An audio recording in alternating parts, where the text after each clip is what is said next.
Nah, setelah kejadian mistis yang Indra alami, jalan beberapa menit, kita langsung disambut sama suara aneh teman-teman. Jadi pada saat itu ada suara aneh yang saya sama Indra dengar, seperti ada orang bahasanya dehem ya, seperti ada orang dehem, ada orang batuk, terus kayak ada suara geraman harimau teman-teman. Baik, selamat datang kembali di sebuah perjalanan menuju legenda misteri dan sejarah.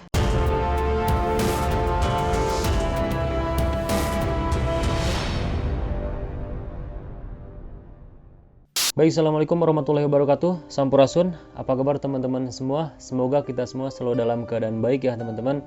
Kembali kali ini Lemirah ingin berbagi bersama sahabat Lemirah di rumah tentang perjalanan spiritual kami menjelajahi Gunung Salak. Perjalanan ini kami lakukan pada tahun 2020 sekitar bulan Februari teman-teman. Tapi sebelum ke cerita, bagi sahabat Lemirah dimanapun berada yang mempunyai pengalaman misteri atau pengalaman mistis yang ingin sahabat Lemirah ceritakan kepada kami, DM kami di Instagram di @lemirah_official. Baik teman-teman, inilah pengalaman misteri kami saat mendaki Gunung Salak.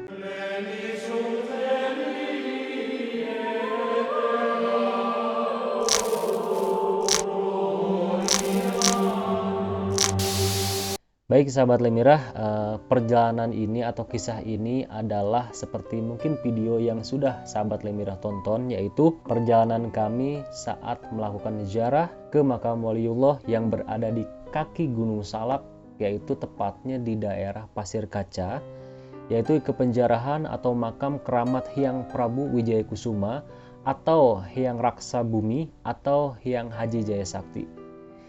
Jadi kisah ini bermula pada saat itu saya bersama Indra berencana mengunjungi atau menggali sejarah tentang pura yang ada di sekitar Taman Sari teman-teman. Singkat cerita, pada saat itu kebetulan narasumber yang sudah berkomunikasi sebelumnya dengan kami tidak berada di tempat atau tidak berada di pura tersebut teman-teman. Sampai akhirnya kami belum berhasil melakukan wawancara dengan narasumber.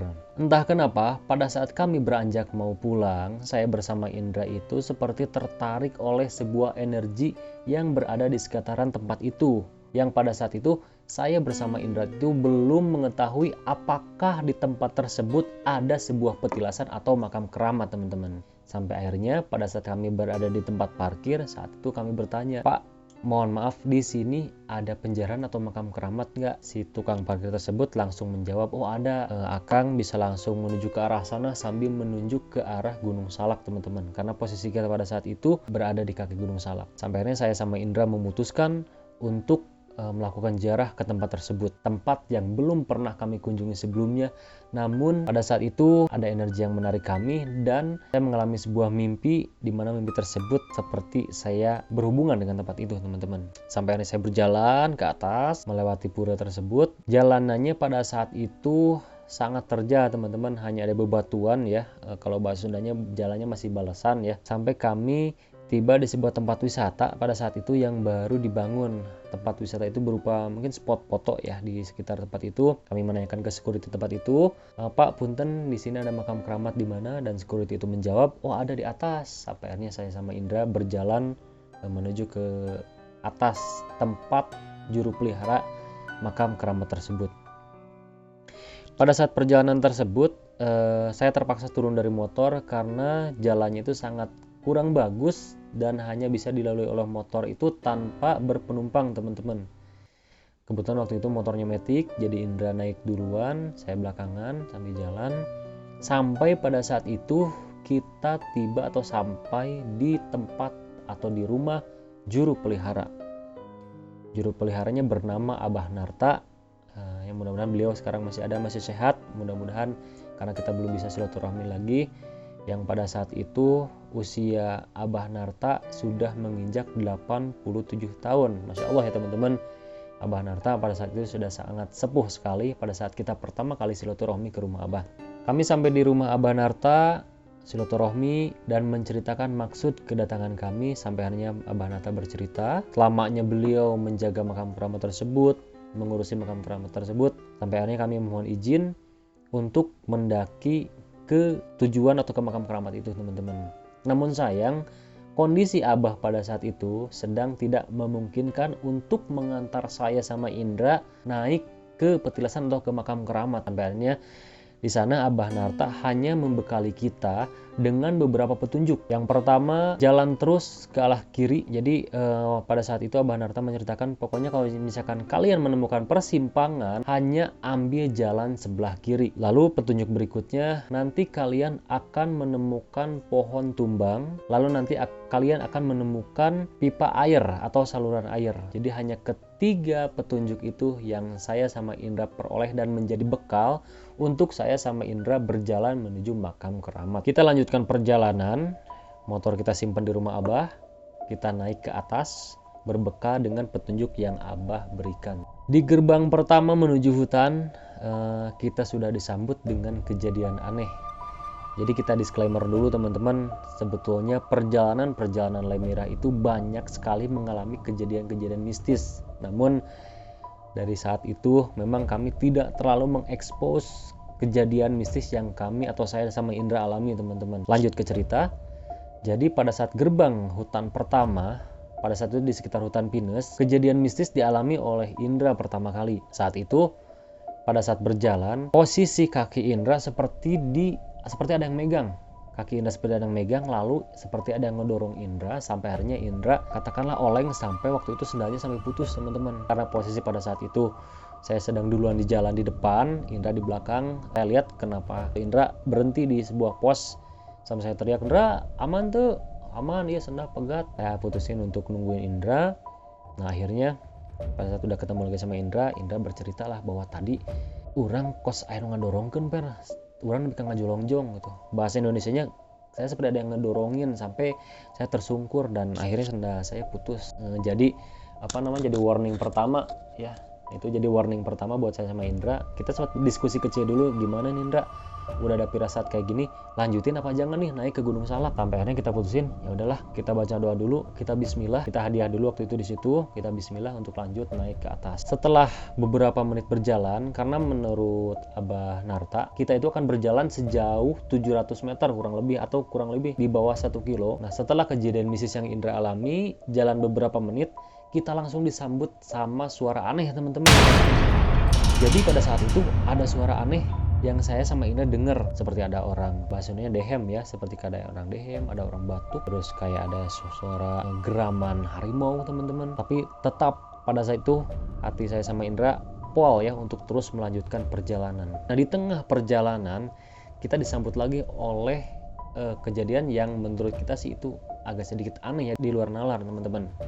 Bayangkan di tengah hutan yang jauh dari pemukiman ada satu ekor kucing menyambut kedatangan saya sama Indra teman-teman. Kita nggak tahu entah dari mana kucing tersebut datang, yang jelas kucing itu sudah berada di jalan setapak yang akan kita lalui. Kucing itu berwarna putih dan seperti menyambut kedatangan kita karena kucing itu menghadap ke arah kita. Dan kucing itu hanya berdiam saja. Yang kita aneh itu datangnya kucing dari mana. Biasanya kan kalau yang namanya kucing itu, apalagi itu kucing kampung ya, tidak akan jauh dari pemukiman. Ini berada di tengah hutan teman-teman. Oke lah, saya sama Indra tidak terlalu menggubris hal tersebut dan akhirnya kita permisi melewati kucing tersebut. Begitu kita sangat dekat sekali dengan kucing itu langsung berjalan pergi ke arah bawah. Kita langsung lanjut naik. Setelah itu kita nanjak sama Indra dan lalu kita lanjutkan lagi perjalanan. Gak berhenti sampai di situ. Kembali suara aneh yang mengikuti kita dari pertama gerbang kita masuk hutan itu muncul lagi teman-teman. Sebelah kiri pindah sebelah kanan sampai ini itu membuat sedikit saya sama Indra ragu. Ini kira-kira perjalanan terusin lagi atau jangan. Tapi kita putusin untuk terus lanjut sampai ke tempat tujuan seperti niat awal kita. Pada saat itu saya pun sempat melihat sosok seperti owa Jawa, entah itu asli atau bukan kita tidak tahu. Cuman yang jelas pada saat itu wujudnya seperti owa ada muncul di atas kita, memotong perjalanan kita teman-teman. Itu semakin membuat saya sama Indra ragu, ini kira-kira pertanda atau firasat bukan sih? Kita menuju ke atas itu kok banyak sekali pertanda-pertanda seperti itu. Suara aneh yang dari awal itu muncul sampai ketiga kalinya teman-teman, dan itu semakin jelas. Itu semakin membuat saya sama Indra lebih waspada karena pakai jalan yang menuju ke tempat makam keramat itu, karena sekali lagi kami khawatir bahwa itu adalah firasat atau pertanda teman-teman. Suara aneh semakin jelas, suasana hutan semakin terasa sepi, tapi saya sama Indra terus berjalan perlahan menuju ke arah yang menurut kami itu jalan yang benar karena sesuai petunjuk dari Abah Narta atau juru pelihara makam keramat tersebut. Nah, sampai akhirnya dari kejauhan kita ngelihat ada pohon besar yang tumbang di tengah atau memotong jalan, karena menurut Abah Narta salah satu tanda kalian akan segera sampai ke petilasan atau makam keramat, yaitu kalian akan melihat pohon besar yang tumbang. Dan alhamdulillah saya sama Indra menemukan. Akhirnya kami sepakat, Indra, mungkin ini pohon tumbang yang dimaksud Abah Narta. Kita jalan lagi, gak lama jauh dari situ kita menemukan saluran air atau pipa air yang cukup besar, dan kembali saya sama Indra mengiyakan bahwa oh, ini Indra petunjuk kedua yang disebutkan oleh Mbah Narta. Kita jalan lagi terus, suasana udah mulai masuk hutan sunyi banget ya, nggak ada siapa-siapa di situ teman-teman, hanya ada jalan setapak saya sama Indra aja. Nah, gak lama dari situ saya menemukan bongkahan batu yang sangat besar, yang dimana di bawah bongkahan batu itu banyak bekas-bekas pembakaran dupa teman-teman. Dan pada saat itu saya sempat melihat batu itu, dan mungkin ini adalah bekas seseorang atau siapapun yang sudah melakukan ritual di batu tersebut, karena masih abu-abu dari sisa pembakaran itu masih ada. Dan oke lah, saya sama Indra tidak terlalu mempedulikan hal itu. Kami terus lanjut lagi ke atas, dan akhirnya alhamdulillah saya sama Indra itu sampai di gerbang makam keramat teman-teman, karena di sudah terlihat tangga-tangga dan gapura yang terbuat dari kayu gitu. Terus sudah mulai kelihatan genteng atau gubah ya, atau saung dari makam keramat itu. Alhamdulillah saya sedikit bisa bernapas sama Indra ya, karena perjalanan dari bawah sampai atas itu benar-benar dipenuhi sama suara-suara yang ngikutin kita dari awal teman-teman. Nah lanjut, begitu sampai waktu itu kurang lebih sekitar sebelum zuhur ya teman-teman, kita sampai sekitar jam 11:30. Nah di situ pas begitu sampai saya cek ke keliling, sepi, nggak ada siapa-siapa. Dan saya tiba-tiba dengar suara seperti suara drone atau apapun itu yang terbang ya teman-teman. Suara seperti itu agak bising ya. Saya cek, saya samperin agak ke belakang, tiba-tiba suara seperti drone itu hilang.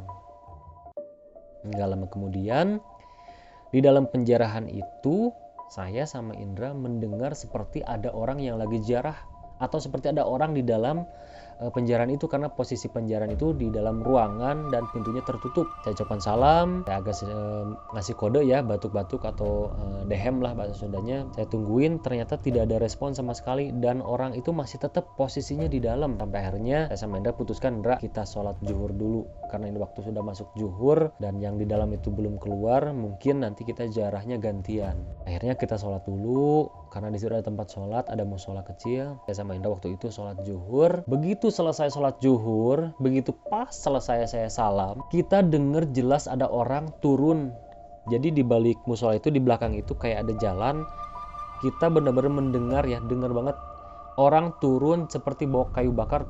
Jadi gimana sih, kayak gendong kayu bakar turun, jek prek, kedengaran kayunya. Saya sama Indra otomatis kan seneng ya, ada orang di situ. Wah, ada orang nih. Saya langsung susu keluar. Ternyata di sekitar musola dan pemakaman itu nggak ada orang sama sekali. Bener itu, maksudnya orang itu ada, nggak mungkin orang itu dengan secepat itu ngilang teman-teman. Tapi suaranya bener. Begitu kita selesai uluk salam, di belakang musola itu kan, musolanya itu dari bambu ya, masih panggung gitu. Jalannya si orang itu brek cek cek cek gitu kedengaran jelas. Saya susul, tadinya saya mau nanya ini makam siapa, niatnya saya seperti itu, dan saya berharap itu warga sekitar situ untuk bisa kita mungkin cari tahu lah ini makam siapa, apalah kita tanya informasi seputar lokasi tersebut. Tapi begitu saya langsung lari keluar, itu nggak ada siapa-siapa, masih tetap sama-sama sepi. Udahlah, sampai akhirnya saya beresin dulu sholatnya, udah saya berdoa, terus saya duduk di sekitar di depan pintu yang mau masuk ke penjaranya itu saya sama Indra masih merasakan bahwa di dalam itu kita sepakat itu ada orang, Indra, di dalam ada orang atau ada seseorang, kita jangan dulu masuk. Kayak kedengeran langkah di dalam itu, pokoknya ada langkah orang, terus ada suatu hal atau suara yang bikin kita, wah ini kita masuk atau jangan nih ya. Jadi suara itu entah itu manusia atau hewan ya teman-teman, karena kadang yang kita dengar suara langkah, kadang yang kita dengar suara seperti auman atau geraman teman-teman. Kita tunggu ada sampai mungkin sekitar setengah jam ya dari setelah zuhur itu, sampai akhirnya saya sama Indra putusin masuk karena kita sepakat, Indra, itu kayaknya bukan orang, mungkin itu penunggu sini. Sampai akhirnya saya sama Indra sepakat untuk mencoba masuk ke penjarahan itu teman-teman. Pas pertama pintu tersebut kita buka, itu seperti ada sebuah energi besar yang istilahnya apa ya bahasa Sundanya, yang berhadapan dengan kita teman-teman. Jadi begitu kita pintu buka, energi tersebut keluar sampai membuat napas saya pas pertama buka pintu penjara tersebut sedikit sesak teman-teman.